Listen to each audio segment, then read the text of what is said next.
معزز سامعین گرامی قدر، آج ایک نیکی کے ایسے عمل کی طرف آپ کی توجہ مبذول کروانی ہے جو نیکیوں کے اعمال میں سے بہت ہی بڑا عمل ہے، اور اسی عمل کے مخالفت میں برائیوں کے عمل میں سے یہ بہت ہی برا عمل ہے۔ نبی کریم صلی اللہ علیہ وسلم کی رمضان کی جو حدیث زبان زد عام اور معروف حدیث آپ نے سنی ہے، اس کے اندر نبی کریم صلی اللہ علیہ وسلم ممبر پہ چڑھتے ہوئے 3 دعائیں کرتے ہیں، اور روایات کے الفاظ ہیں کہ نبی کریم ممبر کے اوپر چڑھ رہے ہیں اور 3 مرتبہ آمین کہتے ہیں، اور صحابہ پوچھتے ہیں ہم نے تو کسی کو دیکھا ہی نہیں کہ دعا کون کر رہا ہے، آپ نے آمین کس کی دعا کے جواب میں کہا؟ تو نبی کریم صلی اللہ علیہ وسلم نے کہا جبریل آئے تھے آسمان سے اور 3 دعائیں کر کے گئے ہیں اور میں نے 3 مرتبہ آمین کہا ہے۔ پہلی دعا انہوں نے یہ کی تھی کہ جس نے رمضان کا مہینہ پایا اور اپنے آپ کو جہنم سے آزاد نہ کروایا وہ ناکام ہو گیا، نامراد ہو گیا، خائب و حاصر ہو گیا، اس کے لیے جہنم کی گھاٹی ہے۔ اور اسی دعا میں جبریل امین کی دوسری دعا یہ تھی کہ جس نے نام محمد صلی اللہ علیہ وسلم سنا اور ان کے اوپر درود نہ بھیجا، بغض و عداوت، نفرت و حسد کی وجہ سے وہ ناکام و نامراد ہو گیا، اس کا بیڑا غرق ہو گیا۔ اور اسی حدیث کی جو تیسری دعا تھی جس کا آج ہمارے مضمون کے ساتھ تعلق ہے وہ یہ ہے کہ جس نے اپنی زندگی میں اپنے والدین میں سے کسی ایک کو پایا یا دونوں کو پایا اور اپنے آپ کو جہنم سے آزاد نہ کروایا، وہ بندہ حقیقت میں ناکام و نامراد ہو گیا، وہ بندہ خائب و خاسر ہو گیا، اس بندے کی ناک خاک آلود ہو گئی، وہ جہنم کی گھاٹی میں گر گیا۔ اور یہ بات کسی کے ذہن میں ہو سکتا ہے یہ اشکال پیدا ہو کہ شاید نبی کریم صلی اللہ علیہ وسلم کی دعا قبول نہ ہوئی ہو، جبریل امین نے کی ہو، نبی نے آمین کہا ہو، شاید یہ دعا قبول نہیں ہوئی۔ تو نبی کریم صلی اللہ علیہ وسلم سے پوچھا گیا گناہوں میں سے سب سے بڑا کون سا گناہ ہے؟ نبی کریم صلی اللہ علیہ وسلم نے کہا اللہ کے ساتھ شرک کرنا۔ پھر پوچھا گیا شرک کے بعد متصل سب سے بڑا گناہ اس دھرتی کے اوپر کون سا ہے؟ تو نبی کریم صلی اللہ علیہ وسلم نے قتل کا ذکر نہیں کیا، زنا کا ذکر نہیں کیا، اور نہ ہی میں ان گناہوں کی سنگینی کو کم کرنے کے لیے یہاں پہ بیٹھا ہوں، یہ بھی گناہ ہیں۔ لیکن نبی کریم صلی اللہ علیہ وسلم نے جو دوسرا گناہ ذکر کیا شرک کے بعد فوری متصل، وہ کیا کیا؟ والدین کی نافرمانی کرنا یہ شرک کے بعد سب سے بڑا گناہ ہے۔ اور یہی بات نہیں ہے کہ یہ سب سے بڑا گناہ ہے، یہ سب سے بڑی نیکی بھی ہے، کیونکہ نبی کریم صلی اللہ علیہ وسلم سے پوچھا گیا کہ سب سے بڑی نیکی کیا ہے؟ تو نبی کریم صلی اللہ علیہ وسلم نے کہا الصلاۃ علی وقتہا، نماز کو، اللہ کا حق تو پہلا ہی ہے، نماز کو اس کے وقت پہ ادا کرنا۔ پھر پوچھا گیا اس کے بعد دنیا میں سب سے بڑی نیکی کون سی ہے؟ تو نبی کریم صلی اللہ علیہ وسلم نے فرمایا بر الوالدین، اپنے ماں باپ کے ساتھ اچھا اور عمدہ سلوک کرنا۔ آپ نے قرآن پاک کی 3 آیتوں کے بارے میں غور کرنا ہے۔ 3 آیتیں، لا تشرکوا بہ شیئا وبالوالدین احسانا، لا تشرکوا بہ شیئا وبالوالدین، بات سمجھ آئی؟ اللہ تعالیٰ نے سب سے پہلے اپنا حق بیان کیا اور کیا کہا؟ میرے ساتھ کسی کو شریک نہ ٹھہرانا، اور متصل بات کیا کہا؟ وبالوالدین احسانا۔ اچھا اگر ایک ہی آیت ہوتی تو بعد میں کسی قسم کا کوئی ابہام رہتا، شاید جو بات میں سمجھانا چاہ رہا ہوں اللہ آپ کی اور میری سمجھ میں بھی آ جائے۔ اللہ تشرکوا بہ شیئا وبالوالدین احسانا، پہلے کہا لا تشرکوا بہ شیئا وبالوالدین احسانا، پھر کیا کہا؟ اللہ تشرکوا بہ شیئا وبالوالدین احسانا، اپنے رب کے ساتھ کسی کو شریک مت ٹھہرانا، اور متصل بات ذکر کیا، اور والدین کے ساتھ احسان کرنا۔ یہ بھی اگر صرف 2 آیتیں ہوتی تو شاید کافی تھی، سمجھ اور ہدایت کے لیے تو ایک لفظ بھی کافی ہوتا ہے۔ اللہ تعالیٰ نے متصل ایک اور جگہ کے اوپر اپنی ذات کے حق کے بعد والدین کا حق بیان کیا، پہلے 2 میں بھی شرک کے بعد والدین کا حق، اور تیسرے میں کیا ہے؟ وَقَضَىٰ رَبُّكَ أَلَّا تَعْبُدُوا إِلَّا إِيَّاهُ وَبِالْوَالِدَيْنِ، تینوں مرتبہ اللہ نے اپنے شرک سے منع کیا، اور تینوں مرتبہ کیا کہا؟ اپنے والدین کے ساتھ احسان کرنا، احسان۔ اچھا سلوک نہیں، احسان کرنا. اور احسان کا ترجمہ اردو میں بھی آپ کو معلوم ہے، کسی نیکی کا اس سے بڑھ کر بدلہ اتارنا، یا کوئی نیکی نہ بھی کرے اس کے اوپر احسان کر دینا. یہاں پہ کسی کے ذہن میں یہ اشکال پیدا ہو سکتا ہے کہ یہ تو اللہ تعالیٰ مومنوں سے خطاب کر رہا ہے، اللہ تشرکوا بہ شیئا ولا تشرکوا بہ شیئا وقضى ربک الا تعبدوا الا ایاہ. اللہ تعالیٰ نے اس ابہام کو بھی کلام حمید کے اندر دور فرما دیا. وَوَصَّيْنَا الْإِنسَانَ بِوَالِدَيْهِ إِحْسَانًا وَوَصَّيْنَا الْإِنسَانَ بِوَالِدَيْهِ حُسْنًا وَوَصَّيْنَا الْإِنسَانَ بِوَالِدَيْهِ حَمَلَتْهُ أُمُّهُ وَهْنًا عَلَى وَهْنٍ وَفِصَالُهُ فِي عَامَيْنِ أَنِ اشْكُرْ لِي وَلِوَالِدَيْكَ.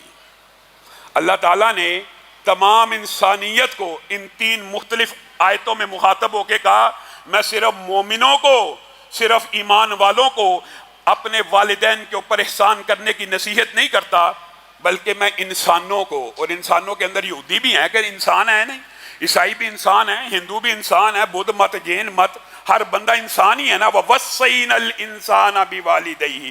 تین جگہ کے اوپر شرک کے ساتھ متصل والدین کے اوپر احسان کرنے کا کہا، اور تین جگہ پہ اللہ تعالیٰ وصیت فرما رہے ہیں. وصیت، بتائیے وصیت رب جب فرمائے، رب تو حکم بھی دے، نصیحت بھی کرے، وہ بھی ماننا فرض ہے، اور رب اگر وصیت کرے تو اس وصیت کا کیا مقام و مرتبہ ہوگا.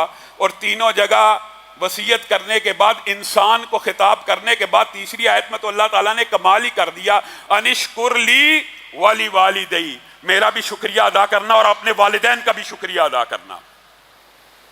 میرے بھائیوں، یہ وہ باب ہے جس کی آج ہم نے ابتدا کی ہے، لیکن ہمارے معاشرے میں یہ باب ادھورا. ہمارے معاشرے میں کہنے والے اور سب سننے والے اس معاملے میں کھوٹے سکے ہیں. ہم نے اپنے والدین سے کیا محبت کرنی ہے؟ ہم تو ایسے ایسے تعلیمی اداروں میں پڑھتے ہیں جہاں پہ بچوں کو یہ تربیت دی جاتی ہے، کانفیڈنس ہونا چاہیے، اعتماد ہونا چاہیے. اور تمہارے والدین کو کیا پتا، وہ اولڈ ماڈل ہے، معاذ اللہ، وہ تو پرانے زمانے کے لوگ ہیں. اب ہم بیکن ہاؤس میں پڑھ رہے ہیں، LGS میں پڑھ رہے ہیں، لاہور گرامر میں پڑھ رہے ہیں. ماما آپ کو کیا پتا ٹیچر نے یہ کہا، بابا آپ کو کیا پتا، آپ کو کیا پتا، آپ کو کیا پتا. نبی کریم صلی اللہ علیہ وسلم نے ایک صحابی کو دیکھا، پتہ نہیں نبی کریم کے دل پہ کیا گزری ہوگی، ان کو روک لیا، اور روکنے کے بعد قریب بلایا اور بلا کے کہنے لگے، میرے صحابی میری ایک بات یاد رکھیں، جی آقا، جی سید المرسلین، جی خاتم النبیین، حکم کیجئے. تو اپنے باپ کے ساتھ تھا، میری ایک نصیحت یاد رکھیں، اپنے باپ کے آگے کبھی نہ چلا کر، اس کی سواری کے آگے نہ دوڑا کر، اس کے پیچھے رہا کر، اس کا احترام کیا کر. عمران بن حسین کے والد ابھی اسلام قبول نہیں کیا، کمرے میں داخل ہوئے، سارے صحابہ نے، سردار تو تھے، اکرام کیا، آئے بیٹھے، نبی کریم نے نصیحت کی، نصیحت کا ایسا اثر ہوا، اسلام کو قبول کیا. بیٹے عمران پاس بیٹھے ہیں، کھڑے ہوئے، باپ کا ماتھا چوما، باپ کی جوتی اٹھائی، نبی کریم کی آنکھوں سے آنسو رواں ہو گئے. اللہ کے رسول کیوں روتے ہیں؟ کہا جب تک مشرک تھا تب بھی کرام کرتا تھا، لیکن اللہ کی قسم اسلام قبول کیا تو بیٹے نے بیٹا ہونے کا حق ادا کر دیا ہے. نبی کریم صلی اللہ علیہ وسلم نے والدین کے بارے میں مجھے اور آپ کو کیا نصیحتیں کی ہیں، ہم یہ سمجھتے ہیں. خود نبی کریم کی زندگی کے اندر سے بھی اگر آپ جائزہ لیں، ہمیں یہ بات نظر آتی ہے کہ شاید نبی کریم کے والدین کا باب محو ہے. نبی کریم صلی اللہ علیہ وسلم 6 سال کے بچے ہیں، ام ایمن ہمراہ ہیں. نبی کریم کی والدہ جب فوت ہوتی ہیں، ایک 6 سال کا بچہ دوڑ دوڑ کے اپنی ماں کے جسد حاقی کے ساتھ لپٹتا ہے اور کہتا ہے، ام ایمن کہاں لے کے جاتی ہو، میں اپنی ماں کو چھوڑ کے نہیں جاؤں گا. ماں کو دفن کیا جا رہا، بچہ رو رہا ہے، ام ایمن کھینچ رہی ہیں، وہ بار بار قبر پہ جا رہے ہیں. ایک عرصہ بیت گیا، نبی کریم یہیں سے گزرے صحابہ کے ہمراہ، وہاں پہ بیٹھ گئے، اپنی ماں کی قبر کے اوپر روئے. صحیح حدیث کے الفاظ ہیں، اتنا روئے، اتنا روئے، اتنا روئے کہ صحابہ آپ صلی اللہ علیہ وسلم کو روتا دیکھ کے رونا شروع ہو گئے. پوچھا آپ اتنا کیوں روتے ہیں؟ 6 سال کے بچے ہی تھے نا، 6 سال ہی کی تو عمر تھی، کیوں روتے ہیں؟ کہا مجھے میری ماں کی محبتیں یاد آ گئی، میری ماں کی الفتیں یاد آ گئی.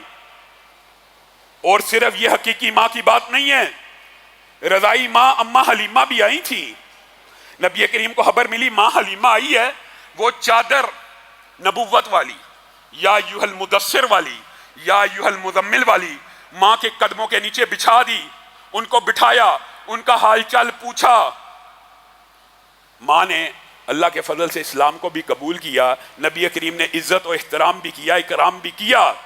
اسی طرح ایک غزوے میں اسی ماں کی بیٹی اور رضائی بہن نبی کریم صلی اللہ علیہ وسلم کی شیمہ بھی آئی تھی. حلیمہ سعدیہ کا بھی اکرام ہوا تھا، شیمہ بھی آئی تھی. نبی کریم صلی اللہ علیہ وسلم کے جانثاروں کو کہنے لگی تمہیں پتہ میں تمہارے نبی کی بہن ہوں؟ نہیں ہمیں نہیں علم. ان کے پاس مجھے لے چلو. نبی کے پاس آئیں، نبی کریم صلی اللہ علیہ وسلم نے کہا کیا نشانی ہے، تو ہی شیمہ ہے؟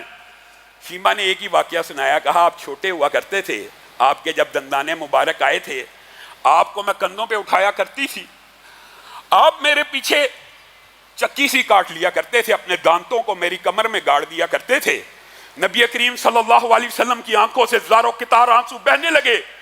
کہا شیمہ تو نے مجھے میرا سارا بچپن یاد کرا دیا، مجھے میری ماں یاد کرا دی، مجھے میری بہن یاد کرا دی، لاکھوں دینار دیے، درہم دیے. شیمہ میرے ساتھ چل مدینہ، اب باقی زندگی کرام اور عزت کے ساتھ گزاریں گے. کہا نہیں بھیا، آپ نے جو عزت احترام دی ہے اپنے قبیلے میں خوش ہوں، وہاں چلی جاؤں گی. نبی کریم صلی اللہ علیہ وسلم آپ دنیا کے سب سے بہترین حکیم ہیں، آپ دنیا کے سب سے بہترین دانا ہیں. آپ کے پاس معاویہ بن جہمہ آئے اور آ کے کہنے لگے اللہ کے رسول جہاد کرنا چاہتا ہوں.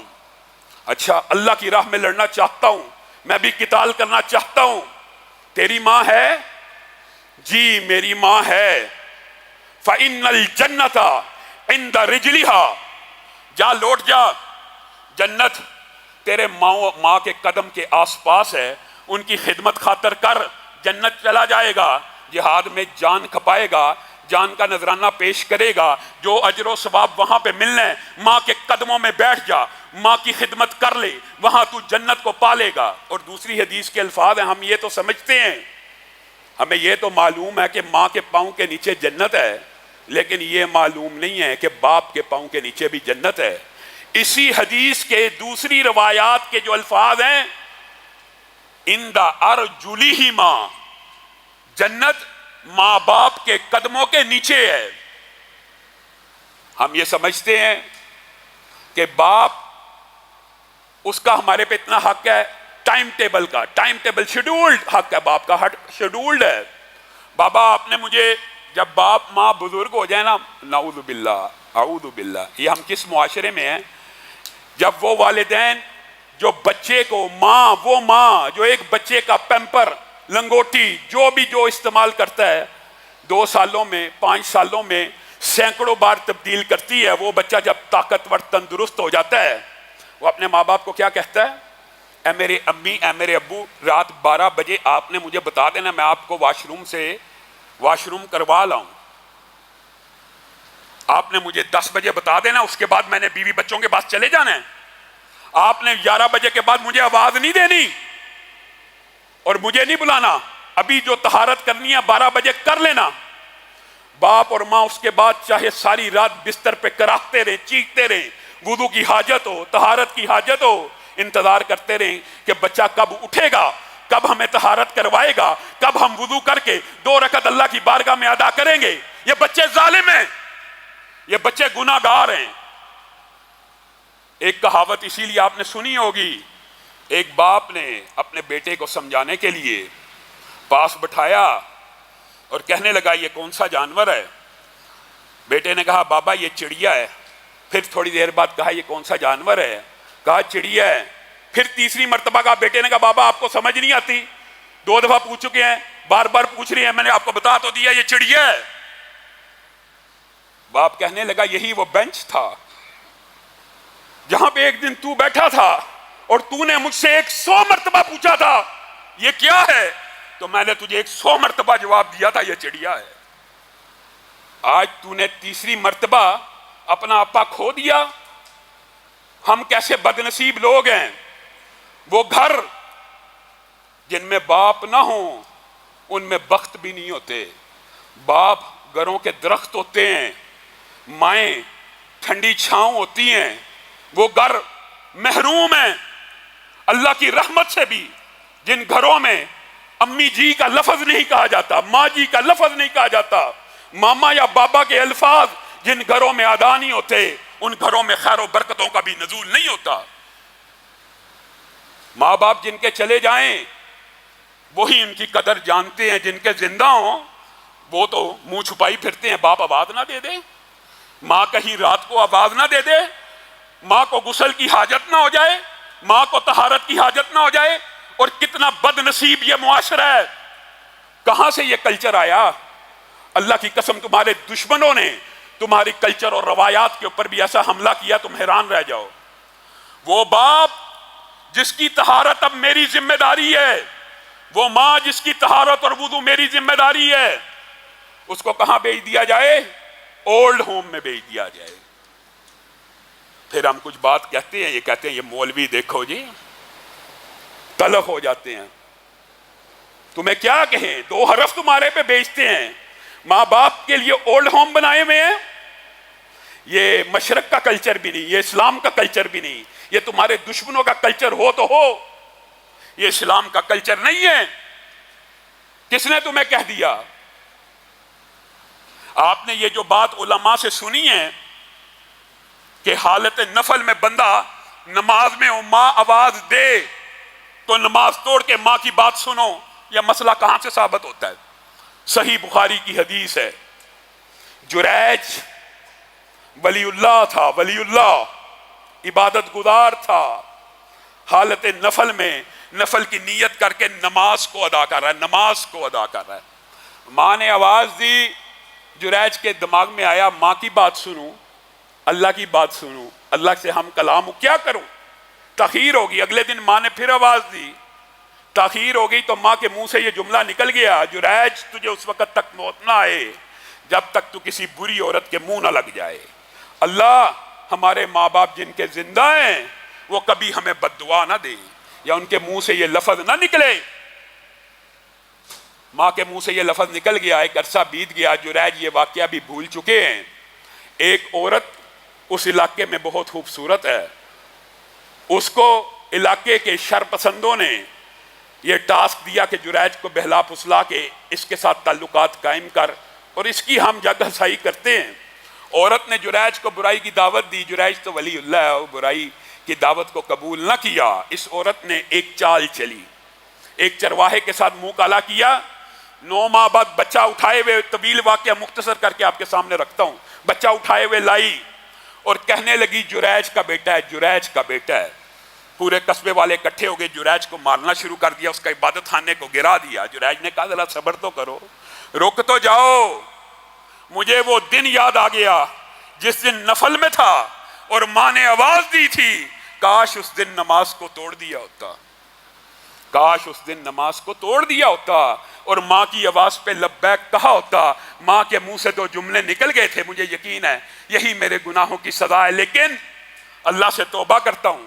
بچے کو, 1 دن کا بچہ ہے, اس کی طرف اشارہ کر کے کہا بتا تو جریج کا بیٹا ہے, کس کا بیٹا ہے؟ وہ 1 دن کا بچہ اللہ کے حکم سے بول اٹھا میں فلاں چرواہے کا بیٹا ہوں.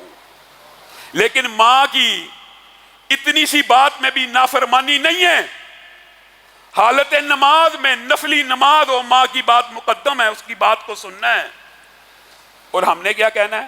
ہم تو ماشاءاللہ ایسے معاشرے میں ہیں, ماں کوئی کام بھی کہہ دے, سن بھی لی, بات سن بھی لی, یہ تو صرف سنی نہیں تھی, یہاں پہ سن بھی لی. امی جان آپ کو کیا پتہ ہے, امی جان آپ کو کیا پتہ ہے, ماما جان آپ کو کیا پتہ ہے, بابا جان کاروبار کا ٹائم ہے, ہمیں عبادت کی طرف بلاتے ہو, ابو جان آپ کو کیا پتہ نمازوں میں کیا رکھا ہے. یہ معاشرے کا بیڑا غرق اسی قسم کے تعلیمی اداروں نے بھی کیا ہے, اور آپ اور میں بھی ذمہ دار ہیں. جس وقت بچے کے اوپر کنٹرول کرنے کا ٹائم تھا, جس وقت بچے کو پکڑ کے ساتھ مسجد میں لانے کا ٹائم تھا, اس ٹائم بچے کو کھیل کود میں پڑا رہنے دیا. بچہ 10 سال کی عمر کراس کر گیا, یہ 3 سال اللہ تعالیٰ نے پھر مہلت دی ہے, ڈانٹ ڈپٹ کر کے ایسی ضرب لگا کے جس سے نیل نہ پڑے، پھر اپنے تابع کر لو، پھر پکڑ کے مسجدوں میں لے آؤ۔ نہیں نہیں، اس وقت تم نے اور میں نے خیال نہیں کیا۔ آج ہم روتے ہیں کہ بچے نافرمان ہو گئے ہیں، بچے نمازیں نہیں پڑھتے۔ ٹھیک ہے، بچوں کا بھی فالٹ ہے، بچے بھی اپنی اصلاح کریں، لیکن ہم بھی تو اپنی اصلاح کریں۔ جو گزر گیا سو گزر گیا۔ جن کے پاس ابھی یہ موقع ہے، جن کی زندگی میں ابھی بچے آنے ہیں، وہ تو سمجھیں کہ 7 برس کی عمر سے بچوں کو ساتھ لے کے آنا مسجد میں، اور 10 سال کی عمر کے بعد ضرب بھی لگانی ہے۔ جو جی چاہے کوئی کہتا رہے فلاسفر، عقلی اور منطقی ہاتھ نہیں لگانا۔ میرا بیٹا ہے، میری مرضی ہے، میں اس کو مسجد میں لے کے آؤں گا، لے کے آنا ہے۔ یہ نہیں ہے 13 سال عمر کا اب ہمارے جی قابو میں نہیں ہے۔ 13 سال تک کیا کرتا تھا جی؟ اب ہمارے قابو سے نکل گیا ہے، اب ہمارے ہاتھ سے بھی نکل گیا ہے، اب ہمارے ہاتھ سے بھی اکھڑ گیا ہے۔ میرے بھائیوں، دنیا کے اندر نیکی کے جتنے اعمال ہیں، میں اس لیے یہ بات کہہ رہا ہوں، عبادت کر رہے ہیں نا، روزے رکھ رہے ہیں نا، زکوٰۃ بھی دے رہے ہیں، اپنی حسب توفیق اللہ کا ذکر اذکار بھی کر رہے ہیں۔ آج 27ویں کی رات اللہ کی مسجدوں میں جمع ہے، کس لیے؟ اللہ کو راضی کرنے کے لیے۔ الحمدللہ سب کی یہی نیت ہے کہ اللہ راضی ہو جائے۔ اے اللہ ہم سب سے راضی ہو جا، ہم سب کو جنت الفردوس میں جگہ دے۔ اسی نیت سے بیٹھے ہیں نا۔ آپ بتائیں، نبی کریم صلی اللہ علیہ وسلم کے پاس ایک صحابی آیا، آپ نے یہ حدیث تو سنی ہے، لیکن اس کا اگلا ٹکڑا آپ نہ سنتے ہیں نہ سنایا جاتا ہے۔ یہ حدیث سنی ہے نا، ایک صحابی نے آگے پوچھا تھا،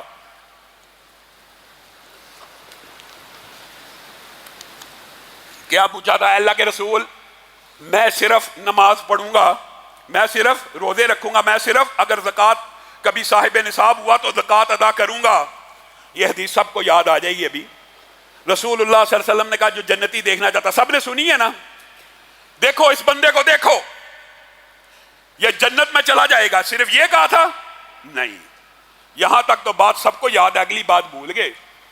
نبی کریم صلی اللہ علیہ وسلم نے یہ کہا تھا، یہ بندہ جنت میں، صرف جنت میں نہیں جائے گا، بلکہ کیا، یہ بندہ یا اس جیسے لوگ سارے کے سارے جو یہ 3 عمل کریں گے، کل قیامت کے دن کہاں ہوں گے؟ نبیوں کے ساتھ، شہیدوں کے ساتھ، صدیقین کے ساتھ، اور اولیاء اور صلحاء کے ساتھ۔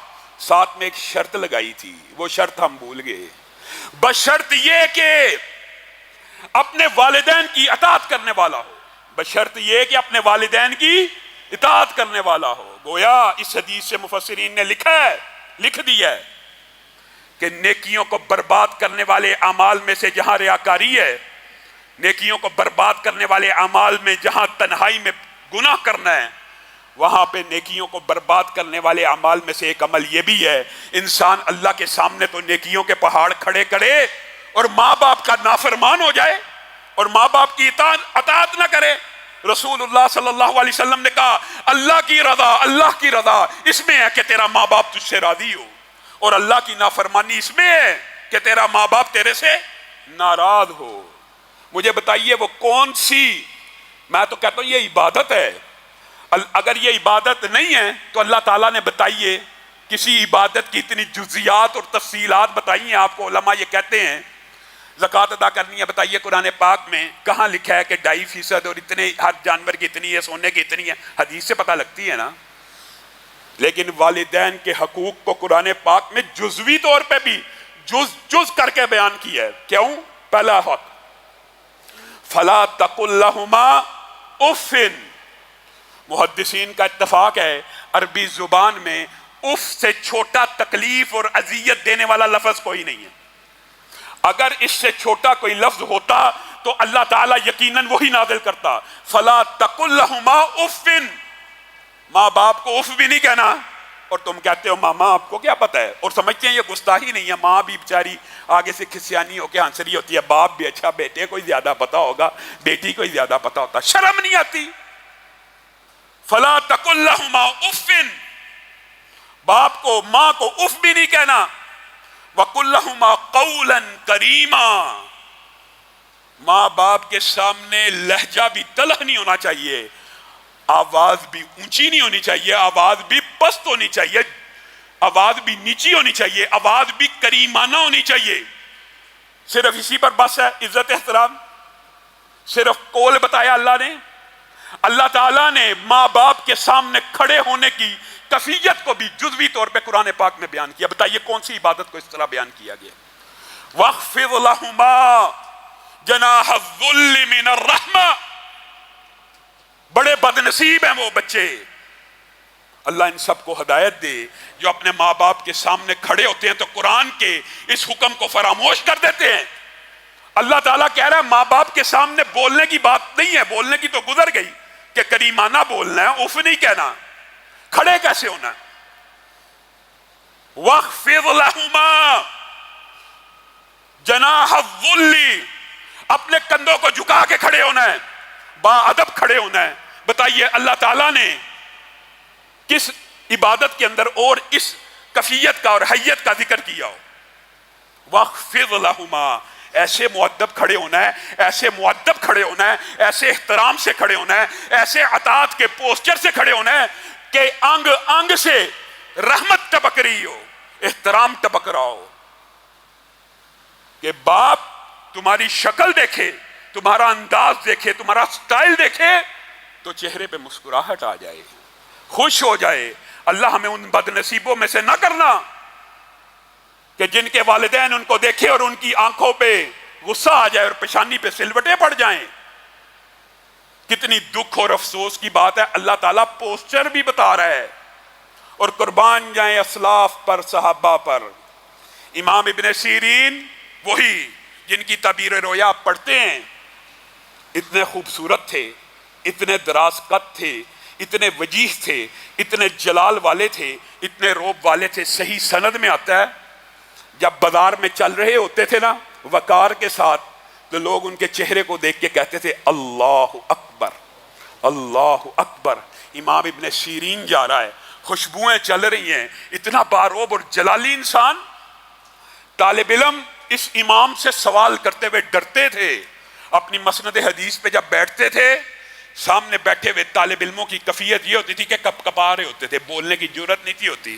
ایک مرتبہ ایک طالب علم گھر میں گیا، کیا دیکھا؟ وہی امام ابن سیرین جس کے روب اور جلال کی کیفیت بازار میں یہ ہے، مسند حدیث پہ یہ ہے، اپنی بوڑھی ماں کے سامنے ایسے کھڑا ہے کہ دونوں کندھے جھکے ہوئے ہیں اور جسم کپ کپا رہا ہے کہ ماں کے کہیں توہین نہ ہو جائے اور ماں کوئی حکم دے اور تاخیر نہ ہو جائے. امام زین العابدین کا صحیح سند سے یہ واقعہ ملتا ہے. میں اپنی ماں کے ساتھ کھانا نہیں کھاتا، میں اپنی ماں کے ساتھ کھانا نہیں کھاتا. امام صاحب آپ کیوں نہیں کھانا کھاتے؟ کہا اس لیے نہیں کھاتا، کبھی ماں کے ساتھ کھانا کھا رہا ہوں، ماں کی نظر کھانے کے اس حصے پہ ہو اور وہ حصہ میں روٹی سے اچک لوں تو اللہ کے روبرو گناہگار نہ ہو جاؤں. ہم نے ماں باپ کو کیا سمجھا؟ آج تو ایسے بدبختی کا دور ہے، ماں باپ تو ماں باپ کیا کہا جائے، بیویوں کی خاطر ماں باپ کو پاؤں کی جوتی بھی نہیں سمجھا جاتا. معاذ اللہ ثم معاذ اللہ. اور ماں باپ قربان جائیں اللہ تعالیٰ نے بھی کوئی کسر چھوڑی نہیں ہے، کوئی کسر نہیں چھوڑی. ماں باپ اگر تو مشرک ہو، مشرک اور تجھے شرک کا حکم دے ان کی اطاعت مت کرنا، لیکن ساتھ ہی یہ اشکال بھی دور کر دیا کہیں میرے بندے یہ نہ سمجھیں کہ ماں باپ مشرک ہے تو اب اس کی گستاخی شروع ہونے لگی ہے. ساتھ ہی کیا کہہ دیا؟ وَصَاحِبْهُمَا فِي الدُّنْيَا مَعْرُوفًا. مشرک بھی ہوں، شرک کا حکم بھی دیتے ہوں، شرک نہیں کرنا، لیکن دنیا کے اندر ان کے ساتھ احسانات کرتے چلا جانا ہے. اس کی مثال قرآن پاک میں خود ایک عظیم الشان پیغمبر کی زندگی سے ملتی ہے. جو قرآن پاک پڑھتے ہیں انہیں تو معلوم ہوگا عربی زبان میں ایک لفظ باپ کے لیے یا اباتی بھی ہے. اباتی، اس اباتی کے اندر کیا ترجمہ پوشیدہ ہے؟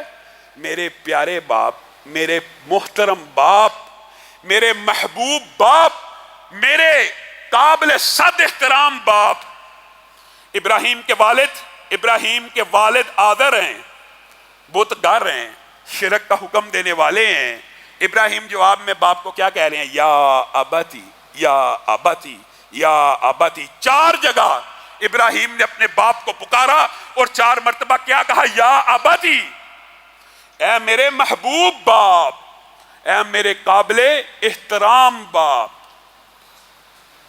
اسما بنت ابی بکر صلح حدیبیہ میں آپ کی والدہ نے اسلام کو قبول نہیں تھا کیا ہوا، والدہ مشرکہ تھی، آئیں رسول اللہ کی بارگاہ میں پیش ہو گئی، اے اللہ کے رسول والدہ ہے، مشرکہ ہے، کیا معاملہ کر رہے ہیں؟ نبی کریم صلی اللہ علیہ وسلم نے کہا احسان والا معاملہ کرنا ہے، مشرک والدہ کے ساتھ بھی معاملہ احسان والا ہونا ہے۔ تو جو والدہ مومنہ ہے، جو والدہ اللہ کو سجدہ کرنے والی ہے، اللہ کا کلمہ پڑھنے والی ہے، سبحان ربی الاعلیٰ کہنے والی ہے، سبحان ربی العظیم کہنے والی ہے، اس کا عزت و احترام کیا ہوگا؟ صحابہ نے پوچھ لیا، اے اللہ کے رسول بندوں میں سب سے زیادہ مجھ پہ حق رکھنے والا کون ہے؟ کہا تیری ماں۔ اے اللہ کے رسول پھر کہا تیری ماں۔ اے اللہ کے رسول پھر کہا تیری ماں۔ کہا اللہ کے رسول پھر کہا پھر تیرا باپ۔ اور یہ مغالطہ بھی دماغ سے نکال دیجئے کہ باپ کا کوئی احترام نہیں ہے، باپ کی کوئی قدر و منزلت نہیں ہے۔ جس طرح ماں کے پیر کے نیچے جنت ہے، باپ کے پاؤں کے نیچے بھی جنت ہے، اور باپ کو ایک فضیلت اور بھی حاصل ہے۔ نبی کریم صلی اللہ علیہ وسلم نے کہا جنت کا اوسط درجے کا درمیانہ دروازہ اگر کوئی ہے تو تیرا باپ ہے۔ اب چاہے اس دروازے کو توڑ دے، چاہے اس دروازے سے جنت میں داخل ہو جا، باپ بھی جنت کا دروازہ ہے۔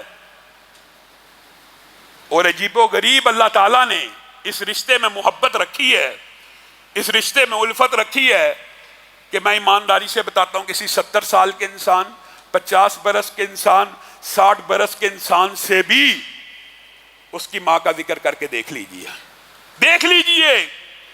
60 70 سال 80 سال کا بزرگ بھی ہوگا نا، ہمارے وزیر صاحب ان کی عمر ماشاءاللہ 83 برس تھی، جب ان کی والدہ کا نام آتا تھا ان کی آنکھوں سے آنسو بہنا شروع ہوتے، ہم حیران ہوتے تھے یہ بزرگ 80 سال کے پلس ہو کے بھی اپنی والدہ کو یاد کرتا ہے۔ ہاں یہ بات آئی ہے 80 برس کی، تو یہ بھی سن لیجئے، یہ بھی واقعہ سچا ہے اور سوشل میڈیا پہ بڑا وائرل بھی ہوا، مختصر کر کے آپ کے سامنے رکھتا ہوں، سچا واقعہ ہے۔ پرانے ادوار کو تو چھوڑیے، اسی دور کا یہ کلچر ہمارا یہ تھا۔ سعودی عرب میں مقدمہ چلا، ایک 80 سالہ بوڑھے کا اور ایک 60 سالہ بوڑھے کا مقدمہ کیا ہے۔ 80 سال کا بوڑھا اور 60 سال کا بوڑھا آپس میں لڑ رہے ہیں، میں نے ماں کی خدمت کرنی ہے، 60 سال والا بوڑھا کہہ رہا ہے میں نے خدمت کرنی ہے، مقدمہ چل رہا ہے، ایک دوسرے پہ کیس کرایا ہوا ہے۔ یہاں پہ کیس ہوتا ہے جائیدادوں کے لیے، یہاں پہ کیس ہوتا ہے ماں تو رکھ لے، ماں تو رکھ لے، تیری ہے تیری ہے، خوش قسمت ہے جس کی ہے۔ یہاں پہ یہ جھگڑے ہوتے ہیں، وہاں پہ جھگڑا ہو رہا ہے ماں میری ہے۔ 60 سال کا بڈھا کیس کر کے بیٹھا ہے، یہ میرا بڑا بھائی بڑا ظالم ہے، 50 برس ہو گیا ماں کی خدمت کر رہا، اب بوڑھا ہو گیا ہے، اب بوڑھا ہو گیا ہے، اب اس سے صحیح خدمت نہیں ہوتی، اب ماں میری ہے۔ 80 سال کا بوڑھا عدالت میں کیس لڑ رہا، ماں اب بھی میری ہے، میری ماں سے پوچھ لیں میں نے خدمت میں کوئی کسر چھوڑی ہو تو اس کو دے دیں۔ عدالت نے بڑا پیچ اپ کرانے کی کوشش کی، نہیں ہوا۔ عدالت نے فیصلہ جاری کیا کہ یہ جو 80 سال کا بوڑھا ہے اس نے 50 برس ماں کی خدمت کر دی ہے، اب یہ ضعیف ہو گیا ہے، اب حق 60 سال والے کا ہے، ماں کی کسٹڈی 60 سال والے کو دی جاتی ہے۔ ہیڈ لائن لگی ہے اخبار کے اوپر، کیا 80 سال کے بوڑھے کی تصویر ہے اور وہ جملہ کیا بول رہا ہے، ہائے میرے بڑھاپے نے مجھے ماں سے محروم کر دیا۔ 80 سال کا بوڑھا یہ کہہ رہا ہے۔ نبی کریم صلی اللہ علیہ وسلم جنت میں گئے تھے، معراج کی رات جنت کو دیکھا تھا، حضرت عمر کا محل بھی دیکھا تھا نا، دیگر چیزیں بھی دیکھی تھی نا، ایک چیز اور آ کے کہی تھی وہ نہیں یاد، باقی سب یاد ہے۔ جنت میں داخل ہوا تھا، کس کی تلاوت سنی تھی؟ کس کی تلاوت سنی تھی بتائیے؟ حارثہ بن نعمان کی تلاوت سنی تھی نا۔ آ کے کہا میں جنت میں داخل ہوا، جیسے آپ سمجھ لیں کیسٹ اور ریکارڈنگ ہوتی ہے نا، نبی کریم نے آ کے وہی منظر کشی کی ہے۔ میں جنت میں داخل ہوا، میں جنت میں کیا سنتا ہوں؟ حارثہ بن نعمان کی تلاوت چل رہی ہے۔ اے اللہ کے رسول کیوں چل رہی ہے؟ جنت کے اندر جو ٹیپ ریکارڈر لگی ہے اس کے اوپر ہر وقت حارثہ بن نعمان کی تلاوت چل رہی ہے، کیوں چل رہی ہے؟ اس لیے چل رہی ہے اپنی ماں کی خدمت کرنے والا ہے۔ ماں کی خدمت نے اتنا بلند مقام دیا کہ جنتیوں کے لیے بھی اگر کوئی نغمہ ہے تو حارثہ بن نعمان کی آواز میں ہے۔ یہ ماں کی خدمت کا اجر ہے، اور ماں کی خدمت کے اجر میں لوگوں کی قسمتیں بدل جاتی ہیں، تقدیر بدل جاتی ہے، اعمال اور نیکیاں قبول ہوتی ہیں۔ میرے بھائیوں اللہ کی قسم کھا کے کہہ رہا ہوں، اور آپ سے جھوٹ کیوں بولنا ہے؟ کہنے والے کو بھی اللہ ہدایت دے، سب سننے والوں کو۔ اللہ اور رسول کے بعد، اللہ اور رسول کے بعد دھرتی کے اوپر کسی مرد پر، کسی مرد کی بات ہو رہی ہے، کسی مرد کے اوپر سب سے بڑا اطاعت کا، فرما برداری کا اگر حق ہے تو اس کے والدین کا ہے۔ اور اللہ ہی کی قسم کھا کے کہتا ہوں، دھرتی کے اوپر کسی عورت پہ سب سے پہلا حق اللہ رسول کے بعد اگر کسی کا ہے تو اس کے خاوند کا ہے۔ جس طرح یہ شرط لگائی گئی ہے نیکیاں قبول ہوتی ہیں مرد کی جب والدین کا فرما بردار ہو، اسی طرح عورت کے لیے بھی شرط لگائی گئی ہے، اس کی بھی نیکیاں تبھی قبول ہوتی ہیں اگر خاوند کی فرما بردار ہو۔ لیکن یہاں پہ معاشرہ ہی عجیب ہے، یہاں پہ بیویوں کی وجہ سے ماں باپ کو دھکے دیے جاتے ہیں۔ تو اپنی بیوی کو کیوں مجبور کر رہا ہے؟ نہیں، وہ تیری ماں باپ کی خدمت کر رہی، تیری تو وہ نافرمان بن گئی، تو نے بھی اپنی جنت خراب کر لی، تیری جیب میں تو ٹگے ہیں، تیری جیب میں تو پیسے ہیں، کیوں تو اپنی والدین کو اپنے پیسوں سے خدمت گزار رکھ کے دیتا؟ خدمت کرنے والی اولاد خود بھی اتنی بڑی اجر و ثواب کی مستحق ہوتی ہے کہ صحیح حدیث کے الفاظ ہیں، آپ نے سب نے واقعہ سنا ہے، دعائیں بھی قبول ہوتی ہیں۔ لوگ پوچھتے ہیں دعا کیسے قبول ہونی ہے؟ والدین کی خدمت کرو دعا قبول ہوگی۔ اپنی طرف سے کہہ رہا ہوں، متفقن علیہ احادیث کی کتابیں بھری پڑی ہیں اس واقعے سے۔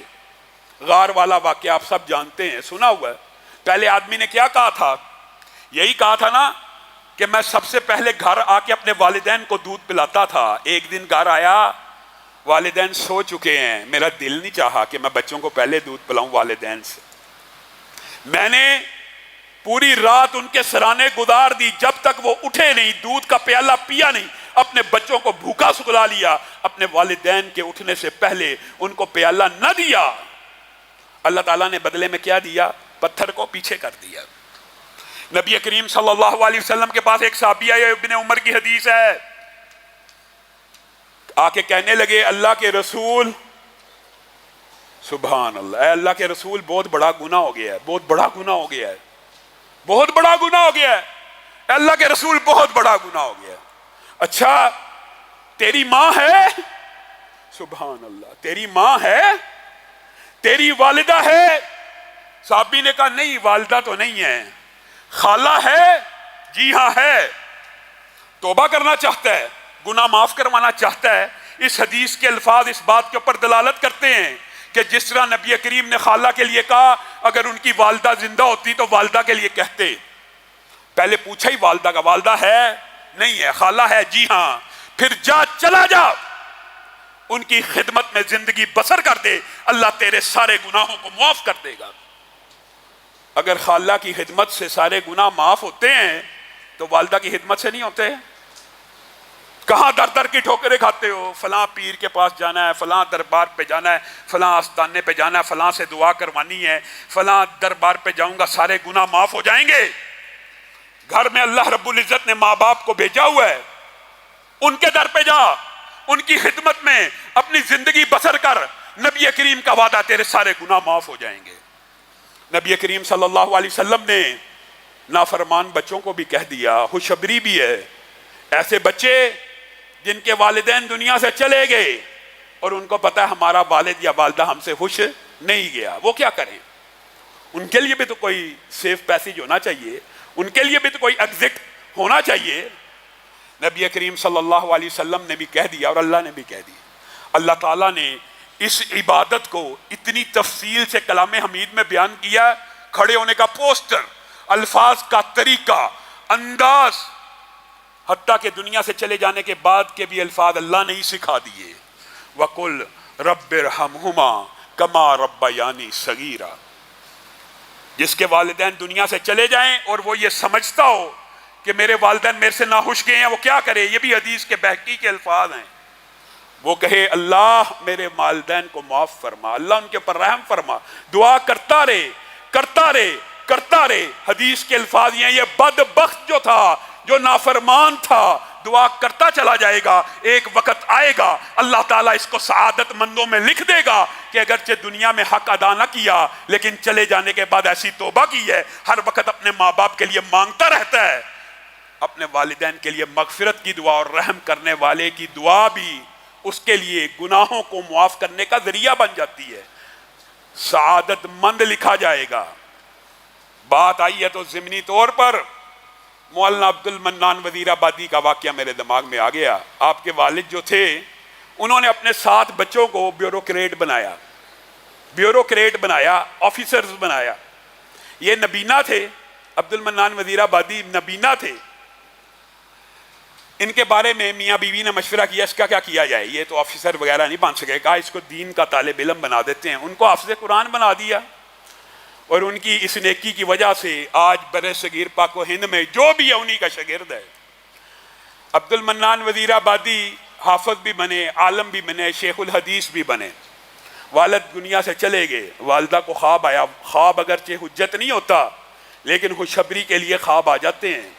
والدہ نے خواب دیکھا کہ خاوند آئے ہیں اور آ کے کہہ رہے ہیں اے میری زوجہ، 7 بچوں کو افسر بنایا، دنیا کا بہت اچھا سٹیٹس دیا، بڑی محنت سے پرورش کی، بڑی تگ و دو کر کے اچھی لائنیں دی، بیوروکریسی میں اعلیٰ افسران پہنچ گئے ہیں۔